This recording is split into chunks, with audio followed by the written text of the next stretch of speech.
kepada hadis-hadis Nabi, maka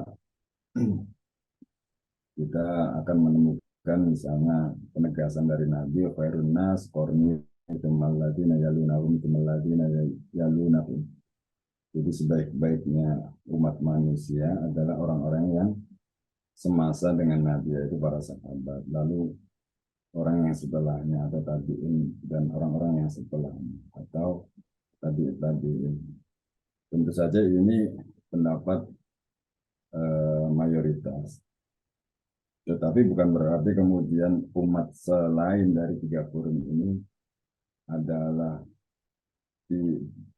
bukan umat terbaik, karena pada dasarnya ayat ini berbicara secara umum. Artinya masyarakat madani sebagai representasi masyarakat ideal itu dianggap sebagai masyarakat terbaik. Itu konteksnya adalah masyarakat yang dibangun dengan basis keimanan. Ini sekali lagi penegasan perbedaan antara masyarakat madani dengan civil society yang saya singgung di awal, di mana civil society itu dari peradaban Barat yang meminggirkan agama, yang meminggirkan Tuhan, atau tidak menjadikan Tuhan menjadi motivasi utama di dalam gerakan-gerakan sosial, politik, dan kebudayaan. Oke, itu istilah yang pertama yang bisa kita temui dalam menggambarkan masyarakat ideal di dalam Al-Quran. Yang kedua, yakni ummatan wasatan, umat yang moderat, yang proporsional, yang mengkombinasikan antara ekstrim kanan atau ekstrim kiri. Kalau dalam bahasa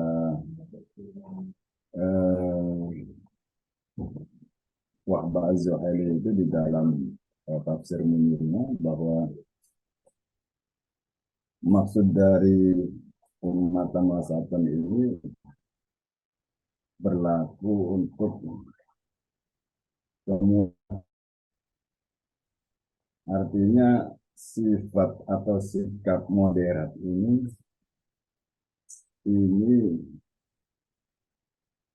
berlaku dalam konteks apapun, tidak kelewat batas dan tidak pula teledor dalam urusan agama dan dunia.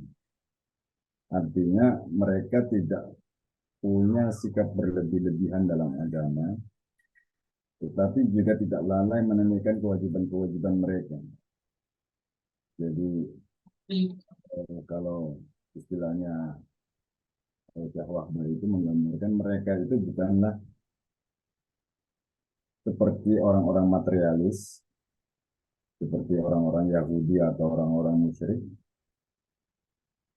yang segala sesuatunya memiliki motivasi materialis atau motivasi duniawi, atau juga tidak seperti orang-orang Kristen yang sangat taat ibadah, yang sangat spiritual.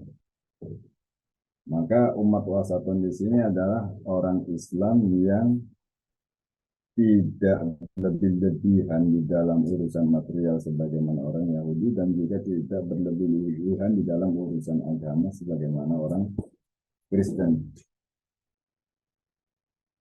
Karena sifat moderat atau sifat tengah ini merupakan sejalan dengan fitrah manusia itu sendiri, yaitu menyeimbangkan antara kebutuhan duniawi dan juga kebutuhan ukhrawi atau kebutuhan spiritual, yang itu tidak berlebihan di antara keduanya. Nah, gambaran ini merupakan cerminan masyarakat ideal yang bisa kita padamkan sebagaimana cita-cita masyarakat madani. Oke, selanjutnya istilah yang bisa kita telusuri adalah ummatan muqtasidah. Sebagaimana di dalam ayat Al-Maidah 66 itu, walau annahum aqamut tawrata wal injila wa ma unzila ilaihim min rabbihim la ta'lamu min fawqihim wa min tahti arjulihim minhum ummatun muqtasidah. Ini berbicara terkait dengan eh, orang-orang Yahudi dan Kristen, sekiranya mereka sungguh-sungguh menjalankan hukum Taurat dan Injil dan Al-Quran kepada orang Islam yang menjalankan secara konsisten setelah sungguh-sungguh, maka niscaya mereka akan mendapatkan makanan dari atas dan dari bawah kaki mereka. Dan di antara mereka adalah ada golongan pertengahan.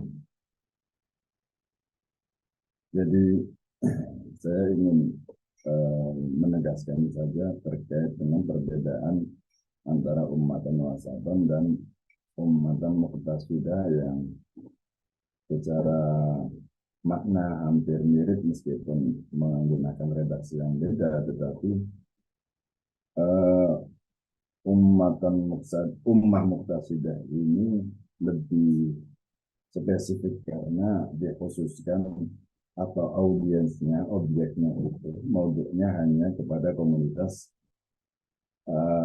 seagama, yaitu Yahudi dan Nasrani sesuai dengan kitab ayat ini. Sedangkan ummah wasaton atau ummatan wasaton yang dibahas pada ayat sebelumnya ini lebih luas dalam konteks orang Islam secara keseluruhan. Oke, selanjutnya ummatan wahidah, bahwa sesungguhnya sebagai gambaran dari masyarakat madani atau masyarakat ideal dari ayat ini ditegaskan bahwa sesungguhnya masyarakat muslim itu adalah satu. Nah, wahidah di sini tentu ada banyak penafsiran di antara para mufasir. Tentu yang paling populer dan ini banyak dikemukakan oleh para mufasir, maksud dari umat yang satu, umatan wahidah itu, bahwa sesungguhnya seluruh umat manusia itu pada dasarnya dulunya merupakan umat hidayah atau umat yang memeluk agama yang satu, memiliki akidah dan syariat yang sama, yaitu agama Islam. Baik ketika dibawa oleh Nabi Adam, Nabi Nuh, Nabi Musa, Nabi Isa, dan sampai disempurnakan oleh Nabi Muhammad, itu pada dasarnya mereka semua adalah umat hidayah atau umat yang satu memeluk agama Islam. Tetapi kemudian umat ini bercerai-berai dan mengingkari keimanan dan keislaman yang dibawakan oleh para nabi mereka, yang kemudian mereka lalu menjadi musyrik atau kafir. Tetapi ada makna yang lain yang saya kira ini menarik, sebagaimana yang digambarkan oleh Muhammad Abdul atau Rafi Gerda di Indonesia Al-Manarnya, yang menegaskan bahwa maksud dari ummatan wahidah di situ adalah penegasan bahwa manusia adalah makhluk sosial. Artinya manusia diciptakan Allah itu pada dasarnya sebagai umat yang satu, saling terkait satu sama lain di dalam mengarungi kehidupan. Artinya sulit bagi setiap individu itu untuk hidup di dunia itu secara sendiri, sehingga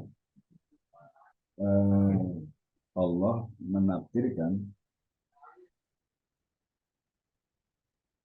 umat manusia itu berkelompok dan saling membantu dan saling bersatu.